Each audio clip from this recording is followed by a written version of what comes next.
Just a one moment, and I am just adjusting the. Yeah. Okay. There you go. And we're recording. Okay. It is important when thinking about diapers to be very organized with the team.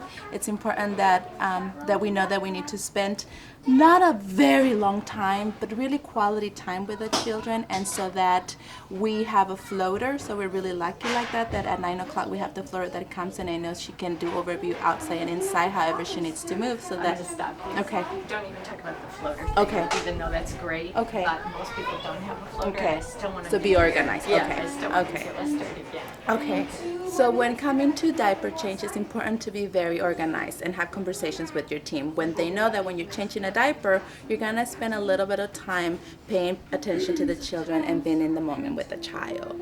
And so that's why we have the wipes ready, the bleach bottle ready, the diapers ready. Everything needs to be set up ahead. While doing your setup for activities, you also set up the diaper change. It's kind of tricky to think about the diaper change as another part of an activity, but it's a very important activity, and so you need to also have it ready to go. Have the gloves, have the wipes, have even tissues, because sometimes you're changing a diaper and boogers come out, and you want to be able to continue that process and just sort of be able to reach out and have your tools ready. It's like a construction worker. It has its two bells tools, and so that's what we have here too. So it helps. Great. And then just like, so for instance, with Rochelle. With Raquel. Uh-huh. Okay, just a little bit about that. How you didn't rush her, but you still had to. So with Raquel, she, as we could see, had an agenda of her own, that diaper change at the time wasn't important to her. She really wanted to clean, and at a home visit, man had told me that that's her favorite activity to do at home, cleaning. And so I talked about how I know you do this at home, and really important to value and honor the health impulse. That I know Raquel is not saying, I'm just gonna derail here because I want to make you upset or I want to mess up your schedule. That's her idea right now. She's living in the moment, and that's the thing we need to remember about toddlers. They're so raw and they live in the moment, and that it took a little bit longer than what I thought, but it was important for me to go down there to her world. And that my experience has been that when I'm able to join in that play, it's easy for me to get them out and sort of move them back to what the task is. And I've done it before when I need, because reality is sometimes you have to hurry them. And what I've noticed is that the tantrum and the meltdown, because they're so egocentric and this is my idea and how dare you taking me out of it, that the tantrum takes a lot longer than following the lead right then. And so that's why I usually let them just sort of, I acknowledge the impulse, I acknowledge what they're doing, I honor what they're doing, I join them in their world, and then I can have them to come to the one that we need to do together. So it's a co-learning experience. Great. And then one more thing about giving her a big role in the diaper changing process.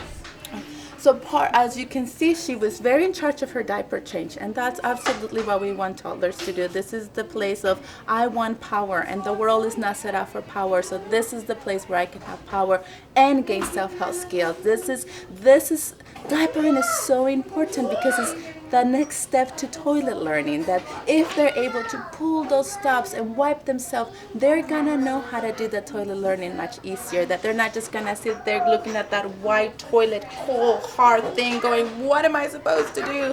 That they know, I know how this works. I know that I pull down my pants, I pull down my underwear. We done with your diaper change? And now what would you like? Again! Again? You want a diaper change again? Is there poop again? Again! Again, can I check your diaper? Again, gummy bear. The gummy bear song?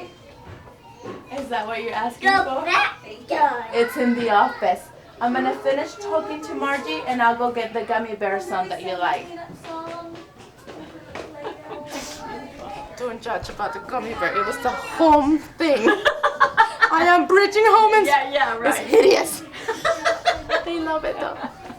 Let's see, So- right where we were was, so you give her a role in the diaper changing process, she feels powerful. We don't need to say too much more, but we want to wrap it up a little bit with some statements. Okay, so I know that it's important for me that children have as much power as they can, especially when it comes to doing things to their body, and that I want them to feel that I'm doing things with them and not for them.